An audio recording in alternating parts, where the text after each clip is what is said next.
Hi everyone, welcome again in KBC Keshav Bhanu classes में आपका बहुत बहुत स्वागत है। जैसे कि हम राजस्थान पटवारी के लिए 1000 क्वेश्चन करने वाले हैं मैथ और रीजनिंग के, उसी सीरीज में हम डेली 10 क्वेश्चन करते हैं। तो आज के 10 क्वेश्चन रीजनिंग के करते हैं। जिन्होंने पिछली क्लासेस नहीं देखी जरूर जाके देखिए, उनमें क्वेश्चंस आपको इतने बेहतरीन कराए हुए हैं, उनको आप अगर कर लेते हैं इस टाइम में तो आपको आगे बहुत ही ज्यादा हेल्प मिलने वाली है। तो स्टार्ट करता हूं क्वेश्चन नंबर 161 से।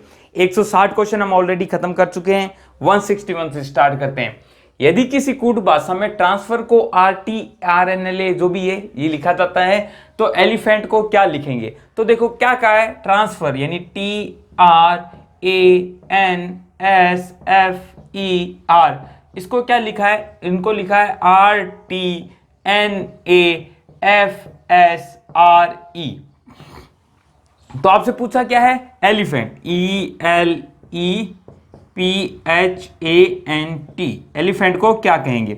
आपको क्या करना है, सिंपल ये देखो कि क्या TRA मतलब जो इसमें अल्फाबेट से वही अल्फाबेट इसमें है, मतलब ये इंटरनल वाला काम है, यह इंटरनल रीअरेंजमेंट हुआ है। कैसे हुआ है देखो, T यहाँ का यहाँ आ गया, R यहाँ का यहाँ आ गया, A यहाँ आ गया, N यहाँ आ गया, S यहाँ आ गया, F यहाँ आ गया, RE। तो आपको एक पैटर्न समझ में आ गया, बस यही पैटर्न आप लगा दीजिए, आपका आंसर आपके सामने हो जाएगा।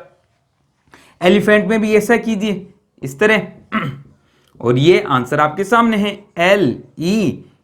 LEPEHTN, this is your answer. इसमें ऑप्शन देने की जरूरत नहीं समझी मैंने, इसलिए मैंने आपको डायरेक्ट आंसर दे दिया। पैटर्न आप समझ चुके होंगे, आपने क्वेश्चन बना भी लिया होगा। क्वेश्चन करते हैं अगला 162। पहले आप खुद है ना सोल्व करो यार, ऐसे काम नहीं चलेगा कि आप सीधा आंसर देखें, बस बैठे बैठे हैं कॉपी पेन ले लो और सोल्व करो पहले खुद, फिर आंसर देखा करो, इससे आपका ही फायदा है। यदि x और y भाई है, x और y भाई है तो मैं लिख लेता हूं भाई ये x है और ये y है, दोनों में क्या है? भाई है, यानी प्लस प्लस है ना। प्लस में मेल को दिखाने के लिए डिनोट कर रहा हूं, माइनस फीमेल को डिनोट करूंगा। B A की पुत्री है, B है A की पुत्री है, यानी A भाई साहब कहीं होंगे, उनकी पुत्री B है। A का जेंडर नहीं पता, A फादर भी हो सकता है, मदर भी हो सकता है, परंतु B का जेंडर पता है कि पुत्री है तो माइनस होगी। A Y की पत्नी है, ये जो A है Y की क्या है? पत्नी है, तो मैंने A ले लिया, यहां पे पत्नी है तो डेफिनेटली माइनस होगा, और यहां पे मैंने इसको भी डिनोट कर दिया कि B इधर आ चुका है, तो अब मुझे इसका कोई टेंशन ही नहीं है। B का X से क्या संबंध होगा? ये जो B है उसका X से क्या संबंध होगा? भाई, ये इसका भाई है, भाई की बेटी क्या होगी? भतीजी भांजी होगी। आंसर क्या आ जाएगा? भतीजी भांजी। तो आंसर क्या है? सिंपल नंबर, ऑप्शन नंबर ए। ठीक है साहब। अगला क्वेश्चन देखिए, और ये अच्छा क्वेश्चन है 163। 5 मित्र हैं ABCDE, दक्षिण की तरफ मुंह करके खड़े हुए हैं, मतलब किस तरफ है? मुंह नीचे की तरफ है, दक्षिण की तरफ है, लेकिन जरूरी नहीं है कि इसी क्रम में हो। A और E कोने में खड़े हैं, यानी कितने आदमी है? 5 आदमी है, यानी 1 2 3 4 5, और उसमें A और E कोने में खड़े हैं, तो A और E ऐसे भी हो सकता है, या फिर E 1 2 3 और A ऐसे भी हो सकता है। ठीक है साहब। D और C निकटतम पड़ोसी नहीं है, मतलब D और C और D आपस में पास पास नहीं हो सकती, तो इनका मतलब है कि इनके बीच में कोई ना कोई एक तो बैठना चाहिए। हमारे पास 3 पोजीशन है तो इनको बैठाना है, तो मान लो कि D यहां पे बैठेगा तो C यहां नहीं आ सकता, तो यहीं आएगा। उल्टा भी हो सकता है, C यहां हो D यहां हो, ऐसा ही इसमें हो रहा हूं, DC या CD। मैं तो पूरा केस आपको बता रहा हूं। मध्य में कौन खड़ा है? अब देखो, किसी भी कोई भी केस हो, बीच में तो कौन बचा हुआ? वही आएगा, दैट इज बी। तो ये डेफिनेटली पक्का है कि बीच में कौन बैठा है, दैट इज आंसर हो जाएगा बी बैठा है, इसके अलावा कोई बैठ नहीं सकता, ये फिक्स है। बाकी तो बहुत सारे केस बन रहे हैं, तो आंसर क्या आ जाएगा? ऑप्शन नंबर ए। अगला देखो, किसी कूट भाषा में प्रेयर को क्या कहा जाता है? MOX और MOXVBO। तो आपसे पूछा गया है सल्यूट को क्या कहा जाएगा? देखते हैं, देखो PRAYER,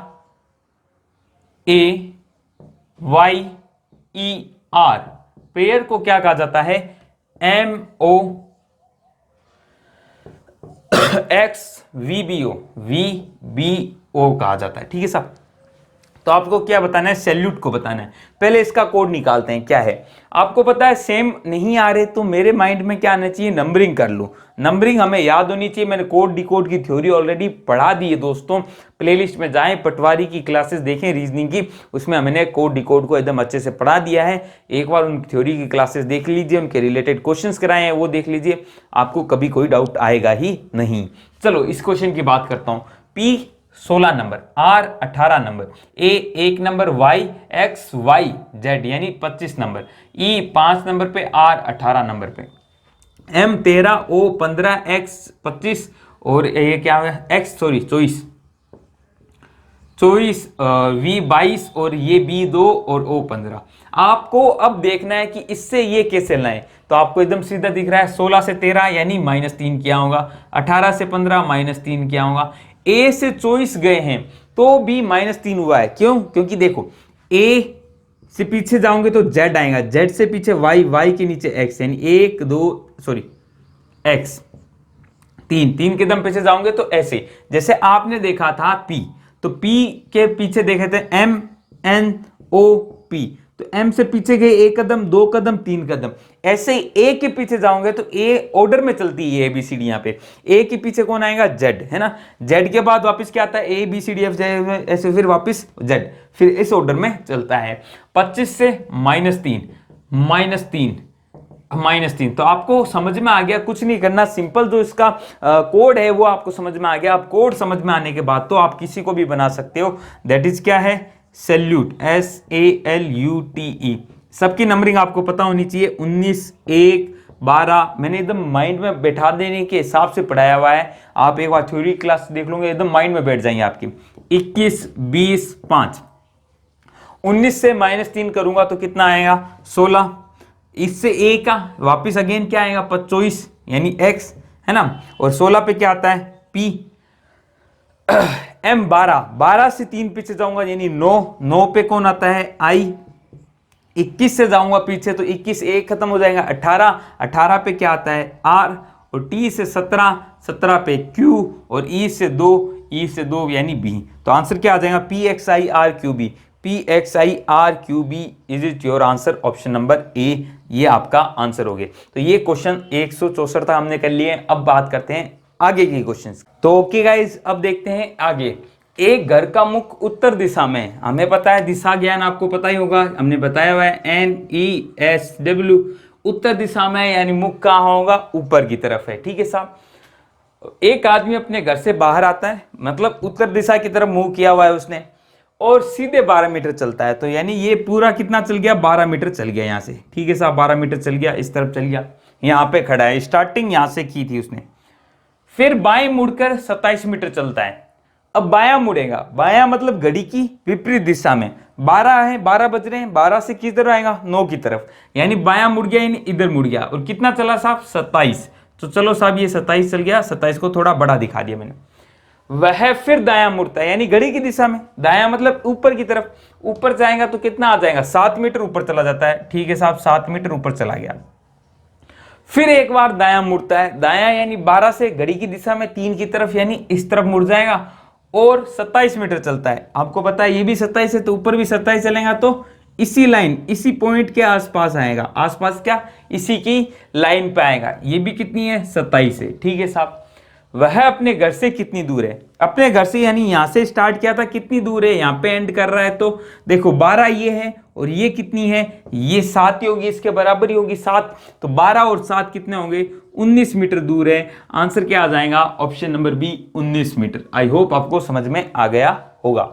अगला क्वेश्चन देखो, एक क्या दिया है आपको, किसी सांकेतिक भाषा में नीट इन फ्यू का अर्थ क्या है, और देखो क्या कहा है, नी टिन फ्यू, इसका अर्थ क्या है, how are you, how are you. ठीक है साहब। और दूसरा वर्ड क्या है, नीट इन से, इसका अर्थ क्या है, वेयर आर यू।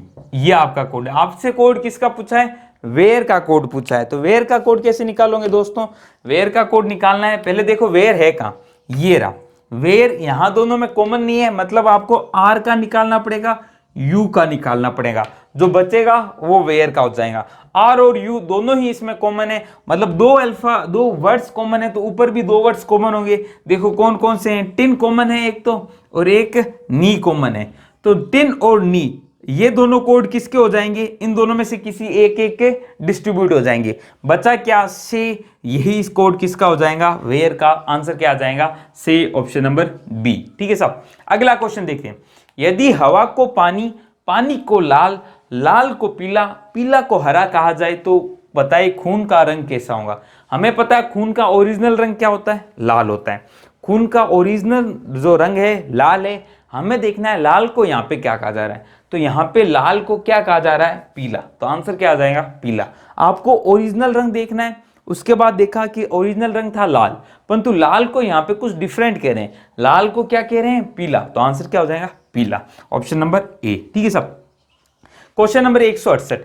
एक पंक्ति में रमन व पारम से 15वां स्थान, एक पंक्ति है उसका रमन में 15वां स्थान है, पारम से और अंत से 11वां स्थान है, तो पंक्ति में कुल कितने व्यक्ति हैं या कितने बच्चे बैठे हैं। तो मैंने आपको बार बार बताया हुआ है, जो फॉर्मूला क्या होता है, फॉर्मूला याद रखना है। टोटल क्या होता है, टोटल वो होता है left plus right, left plus right -1।